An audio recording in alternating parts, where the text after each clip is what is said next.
Idea, risk, initiative, benefit. A healthy, fit employee is a benefit. And as workplaces offer monitored tech fitness incentives, they're walking or running into unchartered territory. When does workplace monitoring cross the line? So we have Paul Litchfield, and this title is going to kill you. I don't even have your title. Well, the only one I have is president of Wear Solutions, but he's like the chief bottle washer of Jabil Manufacturing. He's going to lead a panel to discuss workplace fitness.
Thanks, everybody. My name is Paul Litchfield, and I appreciate everybody being here today. As Julie said, I'm currently the Chief Engineer of Product and Innovation at Jabil. But previously, I spent most of my career in the sporting goods industry. I worked at Reebok, making footwear, apparel, and sporting goods. And my interaction with CES was we had developed, in conjunction with our partners MC10, a device called the Reebok Checklight, which was for head impact measurement and assessment. And in 2014, we were the CES Innovation Product of the Year for health and fitness, which was a real honor for us, and that's how I got involved with CES and got to know the community. So thanks for having me. And today what we want to do is we want to talk about basically the engagement of new platforms, new products, and typically from smaller companies, new and novel ideas, much like I'm sure many of you have. And how do you engage them into bigger businesses, into corporations? How do you get people to buy into them? And then also, how do you get consumers to embrace the use of the technology. But before we get into this, I'd like to have my panel introduce themselves. Kim? Hi, Kim Fassetta. I'm the CMO of Aftershokz. We make open ear headphones that use bone conduction technology to send sound through your cheekbones.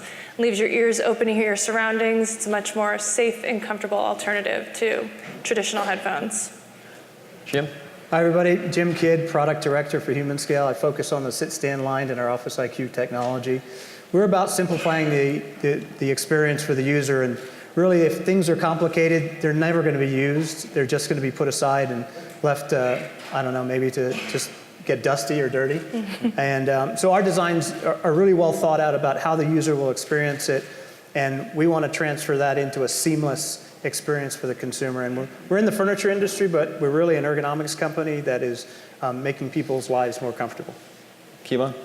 Yeah, my name is Dr. Kevan Orvitz. I'm a podiatrist by profession and CEO and founder of MEGAcomfort. We are a work-life wellness solutions company. We've been in business for over 15 years now, and our flagship product, the personal anti-fatigue mat, is the #1 insole in the industrial marketplace. And we've clinically proven and field tested this product made of a patented dual layer memory foam to reduce pain, reduce fatigue, and increase comfort in the workplace. And again, why we're here at CES now is we're going to be adding some motion sensors to our insole. So what we're doing is we're now meshing comfort and technology together.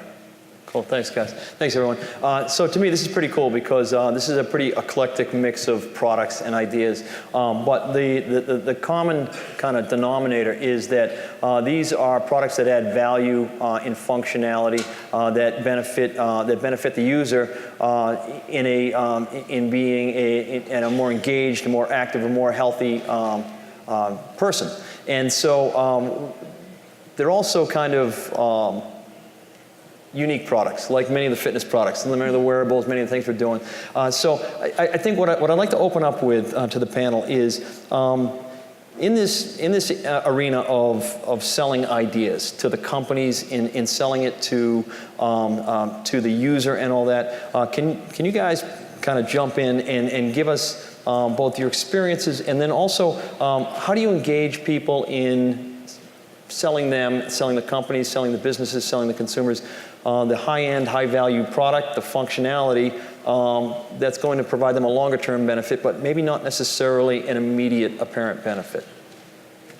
Sure. I think for any product to be successful in the B2B in the workplace, you have to have a buy-in from both the employer and the employee. So I think that's a very important thing. And the other thing is, I think now what we're seeing from the employers is, it used to be that if new technology came out there, they would jump on it. Well, now what we're seeing is the employers are trying to identify pain points. Once they've identified the pain point, then they're trying to go out and find the technology that will help to solve the pain point that they have. Yeah. So so for you, Kevin, you're really talking about the industrial environment, people standing a lot, people trying to, either manage loads and or create less fatigue and lower limbs, right? Jim, you've got a completely different kind of scenario, right? Because you're in an office environment. Yeah, I mean, we're primarily in the B2B sector. I mean, we do dabble in retail. We're a high-end product, so it often price point for the retail sector is a barrier for us. The challenge in the furniture industry is that everything is made to one size fits all. And so we fight the battle of making a design that can be a 90% fit in our design and getting the story across, because we are in a price point that is significantly higher with that value. But most organizations are looking at it from a cost structure. Ergonomics is a cost center. It's not a profit center. Sure, Where you spend, you think and hope the comfort transfers, but there's no way to really measure it. So we just walk in with our teams and really get the ear of the corporate environment, the workplace wellness, the strategist, and talk to them about what are they really trying to achieve. Forget about the products for a second. So what are you really trying to do? Well, we want to get something that lasts X. We want something that will provide less calls to our HR facility because they're in discomfort. And so we do that by creating a very simple design. There's no controls or levers. If we can help it, we remove it. Yeah. The way the industry evolved is every time there was a problem with the product, they added a lever. Yep. Just think about the complicated chairs that are out there. And the second you sit down, you see 50 levers. How do you know what to do? You never do. Half the time, I don't know. So. That's true. And Kim, how about yourself? Well, we're primarily a B2C company, and for us to move into the B2B as we're doing slowly, we're doing that through consumers. And really the groundswell of people, it starts with just one that falls in love. Our product has changed their life, and they tell somebody and they tell somebody else. And So can you explain your product a little bit more? Because I learned something when we were prepping for this, just about how industrial workers might use your product. Because it's not necessarily from a safety standpoint, it's actually from an added value standpoint. Right, so our headphones are open ear, so they rest on your cheekbones, and the whole value proposition there is awareness. And that becomes very important in an environment like that. I mean, we've got lots of plants that purchase from us in unofficial capacities. Really, it's groups of people that come together that are like, hey, we have regulations in our environment that won't allow us to wear headphones. We want to because we want to listen to music or communicate on the phone, and we can't unless we're, have a solution. Yeah. That's it. So that actually drives to kind of the next point, which is kind of interesting, is that the user's experience and how you guys or how your teams have used these user experiences as metrics to validate to the stakeholders in the companies and whatnot that this is a worthy spend, right? So can you guys speak to a little bit about that? Well, I can touch on that from the standpoint of product design. And right now, the industry is all talking about sit-stand. Everything needs to be height adjustable. We have to buy height adjustable for our employees. The challenge with it is they're buying it, and the result is not everybody wants to do sit-stand. So you get a whole group that aren't using it. And from the information we've gathered, it's less than 20 to 30%. But here's one of the things, is the industry has settled on electric height adjustable tables to be the best. I think technology doesn't mean it's electric. And the true definition of technology is something that is a greater benefit than the previous design or has something revolutionary in it. It doesn't mean it has to be electric. Or that betters your life. Or betters your life, right? So it's confused the customer. So they get this electric desk, and they go to use it, and they push this button, and then 16 seconds later, they get what they want. So that delayed experience just says, it has to be forced. So we build counterbalance technologies, which are instantaneous. As quick as you can stand or sit, the product follows with you. And if you can't buy seamless design, you're never going to get the result with the consumer. The reason they're doing it is programming, because anybody can push that button, and it takes care of itself. But the user experience doesn't match. So that's the difficulty that we see in the marketplace. So to answer your question, I think nowadays, before, with budget constraints, companies want to see there's the ROI. They're not just going to write a big check anymore. So I think wear test trials, pilot programs, you hear this all the time now from these companies. They want to pilot something first. So we've been very fortunate. We've done a number of wear test trials, and through the wear test trials, we ask the employees a series of questions. We get the data. So now, before the company is going to put and write a check for something, they're able to see some hard data. Okay, you've been able to reduce the pain, reduce the fatigue, increase the comfort, and then they're more willing to write the check. So now, as we start introducing technology into the equation, what we're going to look to do is we're going to look to pilot these with corporations and bring them in as stakeholders. So I think that's another important thing is if you can, with your product, bring in these companies right into the process as you develop it, get their feedback, then as you move forward with the products, they'll be more apt to buy into it. Sure, and as they buy into it, I think one of the things that is a dilemma for our industry is long-term use, sustainable use with this, with many of the devices, many of the ideas and things like that. From a perspective of going B2B, how have you tried to engage with either the consumer or the stakeholder or the business owners to get them to have a sustainable use on it and maybe biannually and things like that? Again, I think it's something that once you've established these programs with these companies, so maybe you've got the employer to buy into it. So now they've bought into it, now they're providing insoles to all the employees. Now this is something, now that the employee has tried it. So once the employee has tried the product, then they see, oh, this is beneficial to us, then they buy in. And I think the opposite can be true too. If you're getting the employee to buy into something, and then they convince the employer, and then the employer says, oh wait, this is something very good. So I think it's really having both teams or both sectors involved in this and seeing the benefits. And then I think once the benefits are seen, then I think the companies, again, I think getting the company to write the check the first time is difficult. But I think once you've proven your product, then I think the companies are more apt to keep writing that check every year. Cool. So Kim, your experience where individual users will buy in, and then they'll tell two friends, and all that in these facilities that are typically from big companies. Are you seeing almost an individual to a corporation effect, from a bottom up versus a top down? I mean, it's way more bottom up for us. Yeah, absolutely. I mean, that's from a consumer standpoint. And that's really how we built our business. And so maybe that's just what we gravitate toward, but that's been the easiest thing. I mean, we don't have to, and our product really sells itself. The experience is unlike anything else, and which is fortunate. So is it conceivable to go from the individual into corporations? You're going to start looking at business to business, and how would you do that? Well, we haven't figured that out yet. We're working on it. Yeah. Because that's actually a big one. Now, Jim, you're actually going the opposite direction, right? Well, historically, yes, that's been us as a company, and we're a premium line, and typically B2B has the budget to buy, our chairs and desks and stuff like that. We're going the opposite direction because the promo that you saw was for Quickstand Eco, and that product is really targeting a retail audience. That's a entry-level consumer, and to bring some of that market into the corporation that way. Our success has always been about being strategically different and uncompromising with our design, which makes it very difficult because people don't buy that.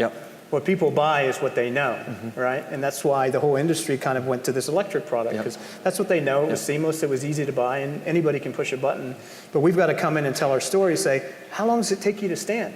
2 seconds. So what are you going to do with the other 14 seconds? Wait? Most people won't. I often look at it and say, what if we made every door electric? So any door you want to get in, wait 16 seconds. Good luck. It'll never happen. Absolutely.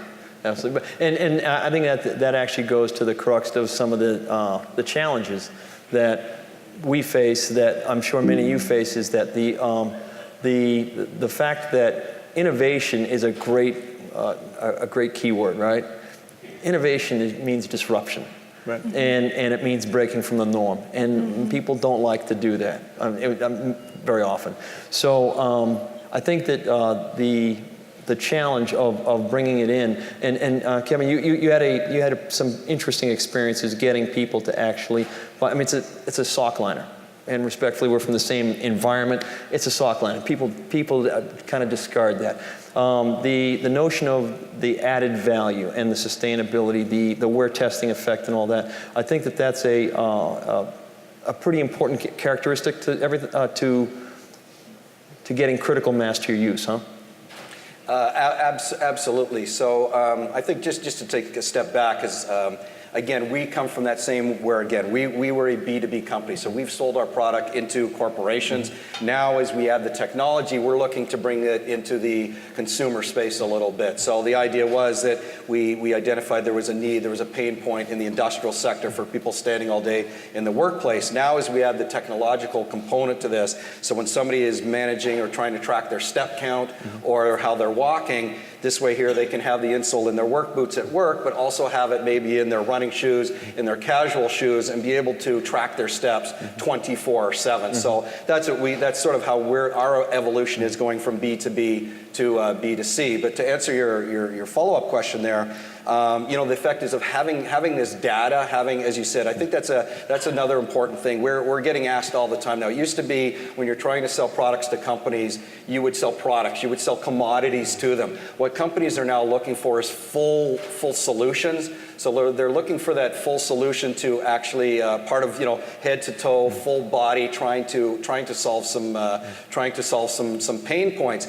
But they also need to see the business case. This is what we're hearing all the time now. It's not just about the product. We have to see the ROI. We have to see the business, because unfortunately budgets are tightening, and unfortunately it's becoming more and more about money. Yeah.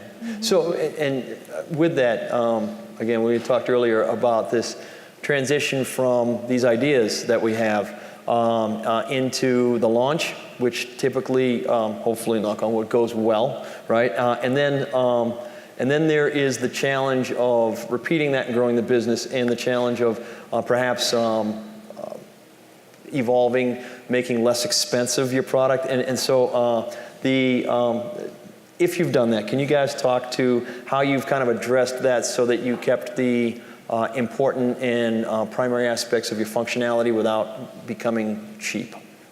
I can speak to that. So we have an existing product called Quickstand 1.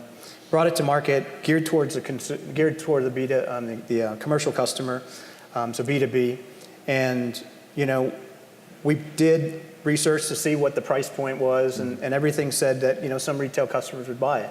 But as you get in the market and you start seeing what its response is, it was heavy commercial, heavy commercial. So we said, all right, what can we do? What is the biggest value that this product has? And the first thing our designer said was everything. Yeah. I said, well, that's not going to work, because everything costs what we have today. Exactly. So then we took a step back and said, there's one feature in it that if we took that feature and streamlined it, that would affect every other part of the product. And the net effect was we used 30% less materials. We made a no redless chemicals product. And for those who are in the market today, these are items that lead to the precursor of cancers, all sorts of childhood diseases or hereditary diseases. And we felt, as a sustainable company that wants to provide healthy products, we had to do that to reach the retail consumer, because they're going to pay attention more. Yep. Formaldehyde, asbestos, cyanide, all these things evolved because we discovered it because people got sick. Yep. We want to put products out there that don't make you sick no matter what. We don't care if it's even closest, 1% or 0.5%. So we did all this, and the net effect was a 30% reduction in the actual raw materials while uncompromising the same original design. We were able to bring it to market at a price tag that matched what the market was willing to pay, which was $400. That's cool. And it's been a great story. We're just launching it, so we'll, knock on some wood. Hope it goes well. We think it will. That's good. Yeah. That's good. So I think from our standpoint, I think it was finding a sweet spot of price. Obviously, there's other insoles out there that are maybe $9 insoles that are made of cheaper materials that don't have the same benefits and the same attributes of our product. On the other hand, you'll get insoles out there that are 3 times the price, and again, I still don't have the same benefits and the same attributes. So for our product, our current product is a $25 product. So we've seen that to be the sweet spot for the product. Now, as we add the technology, we're going to be bringing that up to a $75 product. But there again, trying to have that product at $150, I think that's going to be too much for both the consumer and for the companies to buy into. So I think it's finding a nice sweet spot of price for your product that it's something that can be digestible for a company, again, based on the whole ROI. Kim, your challenge is a little bit different from my perspective. Not necessarily from a cost driver, but more from a use case, putting something over your ear and having it essentially a bone vibration activity. Just to me, if you walk into it, it just sounds weird, right? Versus the headphones, the Beats, the Bose, all the different headphones, folks. It's different, and people do have a hard time sort of coming around to it. Yeah, and so I guess with that. You guys do a lot of demonstrations. You do. We're all about, we do as much education as we can, and the simplest way to do that is to put headphones on heads. Yeah. And we do it in every chance we get. Interesting. So yeah. That's cool. So I think one of the other aspects of the expansion of your businesses is how can we essentially take these pots of information, like you said, like you're creating these data, how can we aggregate it in a way where it becomes a lot more useful to the business human resources folks, the health and safety folks. I think taking ergonomics for an example, in an office environment, ways to actually measure the positive impact. Well, getting user feedback is difficult. It's expensive. You Yep. can't task rabbit to death. You're going to cost you a lot of money. We have a product on the market today called Office IQ. And Office IQ, much like a Fitbit works, encourages you to get active at your desk. And what we've learned from it is it's heavy on the benefit to the user. And there is a benefit to the company. It's got aggregate data. But what happens is we're good for the company and we're good for the employee, but it's heavily weighted to the employee. So now we're adding to the platform with a new product called Insights, which will pull everything together. So as much as you think the first product you're going to get is going to go exactly the way you want it, and we've got great feedback, our pilot served well, we increased activity levels by 10 times, and it just needed a little more.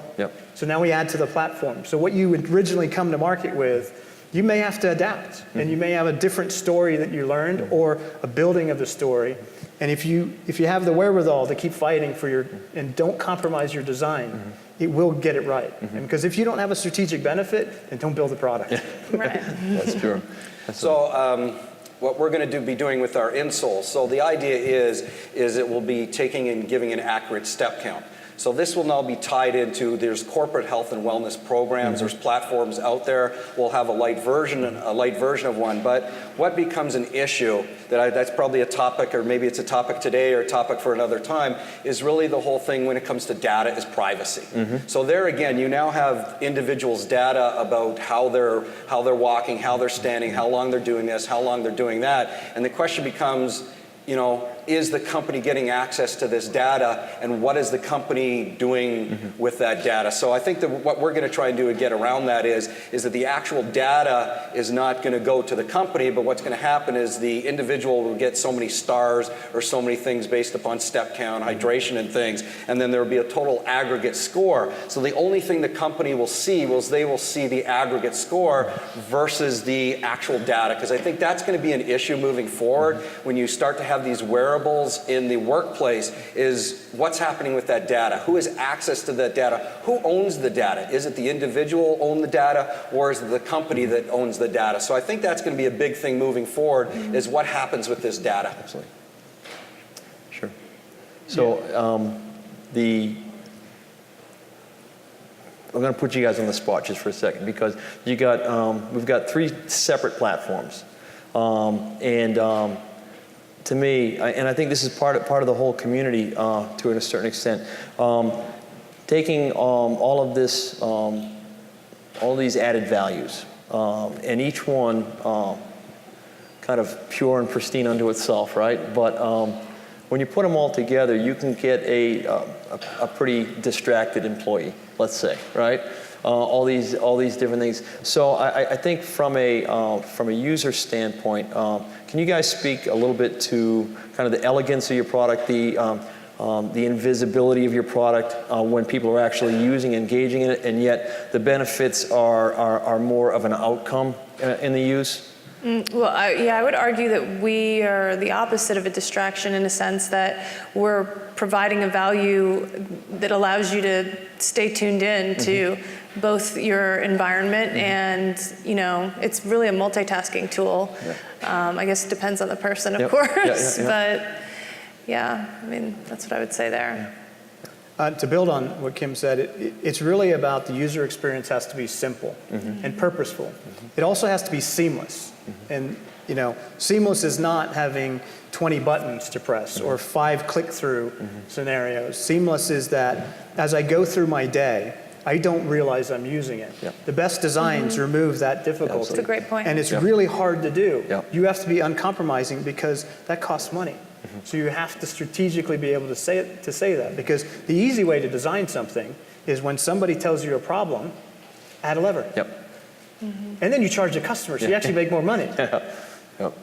And I think, like, obviously in the manufacturing sector, again, one of the big issues that'll be with these wearables that people will be wearing is the fact that they are external, which them themselves could become a safety hazard. So I think that's an important thing as well, that a lot of these wearables may have to be, as you said, whether it's internal or invisible, like the insoles are in somebody's safety boot. So it's not something that's external. And I think that's going to be a big thing moving forward. As you said, it has to be seamless, and it has to be something that's not interfering with what they're doing on their current job site. It just has to be something that happens. And again, I think the other extra added benefit is if you do have something that, besides getting all this data and all this metrics, itself is solving a problem, I think that's another extra added benefit as well. That's so where do you see the I'll put you each one in. Where do you see the best value for your platform as far as the selling feature going into a business? And I ask the question because, you know, for everybody in the audience, they've all got their own products, their own companies, their own devices and stuff. And I'm sure each one of us could speak very passionately about how valuable our thing is. But we got to sell it to even an inattentive, a disinterested, or a superficially interested party. How do you convey your messages to people about the value? I think you could have the greatest product in the world, okay? But if the market or the people you're selling it to, there's not that need, there's not that pain point. So in other words, there has to be a problem that you're solving. So with us, again, you're talking about somebody who's standing more than a couple hours a day, getting pain, getting fatigue, not as comfortable, less productive, then we're solving a problem for the company, for them. Now, on the consumer standpoint, the same thing obviously holds true. When people are out there and they're walking around and their feet are hurting them, it's affecting, in the workplace, it's affecting their productivity. And, you know, after work, it's actually affecting their life, how they feel. So I think the important thing to answer your question is that you could have the greatest idea, the greatest product in the world, but unless you're actually solving a problem of the people who you're trying to sell it to it's going to be a very difficult sell. Yeah. Jim, you talked about the seamlessness of the product, and I think that's a super important point. Can you talk about a little bit about how you drive that into the delivery of your systems from a sales standpoint into the businesses and all that? Well, it comes down to having a good fundamental understanding of what your strategic advantage is. And that story is different for the purchaser. It's different for the user. It's different for all these bodies of influence. And if you don't have a strategic advantage for each one of those groups, you better go back and rework the product because each one's a gatekeeper. Because you could deploy it to 1,000 users and all of a sudden they don't like it, but yet it fits into the corporate fiscal policy and they're like, oh, it's cheap, let's buy it. But then it puts you in a very awkward, so you have to have that whole value proposition framed. And if you don't, go back to the drawing board. And when you think about big data, because part of what we're talking about is that, you know, data for data's sake. If there's no value to the employee, no value to the company, to where everybody's getting a benefit, it won't work. It'll be broken on one side of it, and you'll have to go back and fix it. You'll get the novelty effect. They'll use it for a bit, and then it'll taper off. So with the advantages of this seamless environment, let's say, how do you guys envision the next steps of growth? Not necessarily personally for your companies, but from your experiences, because I think a lot of companies that are in this industry are trying to get to that next level of engagement, that next threshold. And like Aftershokz, let's use as an example. You guys want to grow X amount. That's your business, not ours. But and so, you know, what are generally and marketing tools, sales tools, I understand. But generally, how do you get people to kind of reinvestigate your product, I guess, or re-explore it? Well, you've just got to make it easy for them and just really showcase the benefit and how it'll change their lives. I mean, we're all about enhancing, you know, and just making things easier. So. Yeah. On that video that you got that was shown earlier, I thought it was interesting, the rock climbing aspect. I don't very often think about rock climbing with headphones on. Yeah. Right, well, it's interesting, but bouldering, I mean, is frequently they don't wear headphones because it's unsafe. Yeah, exactly. Yep. So, but they want to. Yep. And we know that from talking to some of these folks. So, Interesting. yeah. So on that engagement side, how do you go to that next level? Again, sorry, but I thought you kind of diverge into both the consumer side, then also into a smart side, right? Well, we're heavy on the commercial side, B2B. And so it's about taking the successful stories that we framed with our sales teams worldwide, because we're a global company, and each market's different, whether it be London or as far as Australia. Yeah. So you've got to learn to frame the messages there locally. For us, it's about how do we tell that story through media. And we were talking about advertising and Facebook and other vehicles we could use, because now we have a product in this category, my category, that's consumer friendly, that has the right price point. It's got a great story behind it. Strategically, there's no reason it shouldn't. But to reach today's consumers is very different on a retail side than a commercial side. Commercial side, we just drive activity, and it's about just punching the activity out there. As many consumers and trials and demos and trials and demos, and you just kind of, samples become your advertising plan. You don't care about how much you spend on samples, because you'll eventually get the return on it. Retail, you can't, it's very expensive, to keep shipping samples and expecting to get them back. Maybe you will, maybe you won't, right? You won't. No, they disappear. All right, good, I can check that one off. Won't do that. But so it's about trying to frame that messaging, because in a lot of times it's a conversation that you have with two people, and you don't get feedback. So your presence to them has to be, because have you ever thought of your life this way? What if you could think differently? And we've come up with some creative things that we're going to launch pretty soon, but I'll hold those close to my chest. Again, so for us, we're with the focus on the B2B. Now we're going B2C, or to the consumer. So for us, we would go to industry trade shows, go to health and safety shows, give health and safety officers, give people insoles, have them try them out, do the trials.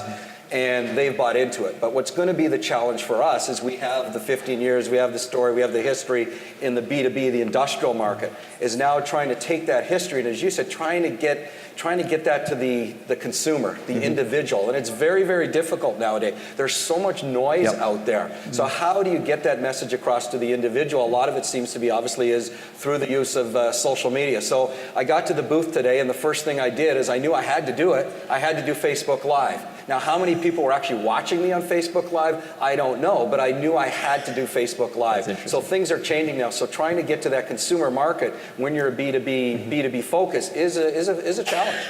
That's interesting. Cool. All right. I think we got a few minutes left, and so I'll open this up to any questions. Perhaps. I hope Jim's fan club says something, because they've been pretty silent, and they're sitting right in the front row too. They're making sure I get everything right. Yeah, exactly. They're writing things They're all down. taking Exactly. notes, No by the way. kidding. I'm worried. I don't know if it's a critique or if it's some kind of a thing, but nothing. Not some kind of a lob, like a softball question. Anything? Wow. All right. Well, listen. Thank you very much. I super appreciate it, and thanks for your time. Panel, thank you very much. Thanks, everybody. Thank you, everybody. Thank you.